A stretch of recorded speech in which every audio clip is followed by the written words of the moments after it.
महाराष्ट्र बहुजन आघाडीच्या वतीनं 208वा भीमा कोरेगाव शौर्य दिन कार्यक्रम आयोजित करण्यात आला होता. राजर्षी शाहू स्मारक भवनात हा कार्यक्रम पार पडला. या कार्यक्रमाच्या अध्यक्षस्थानी डॉक्टर अनिल माने होते, तर माजी IRS अधिकारी अरविंद सोनटक्के, माजी कस्टम अधिकारी मदन पोवार, प्राध्यापक प्रकाश नाईक, DG भास्कर आदींची प्रमुख उपस्थिती होती. कार्यक्रमाच्या सुरुवातीला महार रेजिमेंटच्या माजी सैनिकांचा शहीद राऊ कांबळे शौर्य सन्मानपत्र देऊन गौरव करण्यात आला. यासह कलाक्षेत्रातील योगदानाबद्दल वसंतराव थोरात, LD द्रविड, अनिल मांडुकलीकर, विपुल देशमुख, PhD प्राप्त प्राध्यापक किरण भोसले आदींचा सत्कार करण्यात आला.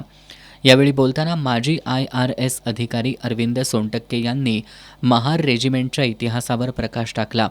ब्रिटिशांनी शूरतेच्या निकषावर सैन्यात महार जातीच्या लोकांची भरती सुरू केली, मात्र अस्पृश्यतेच्या प्रथेमुळं ही भरती बंद झाली.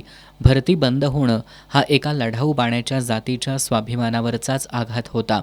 याची जाणीव झाल्यानं डॉक्टर बाबासाहेब आंबेडकरांनी इंग्रजांकडे आग्रह धरून महार जातीच्या लोकांच्या सैन्य भरतीसाठी पाठपुरावा सुरू केला. त्यांच्या प्रयत्नांमुळेच 24 डिसेंबर 1941 रोजी बेळगाव इथं महार रेजिमेंटची स्थापना झाली, असं प्रतिपादन त्यांनी केलं. या रेजिमेंटनं पहिलं महायुद्ध, दुसरं महायुद्ध, पाकिस्तान, चीन विरुद्धचं युद्ध ते अगदी कारगिलपर्यंतच्या युद्धात बहादुरी दाखवल्याचं सोनटक्के यांनी नमूद केलं.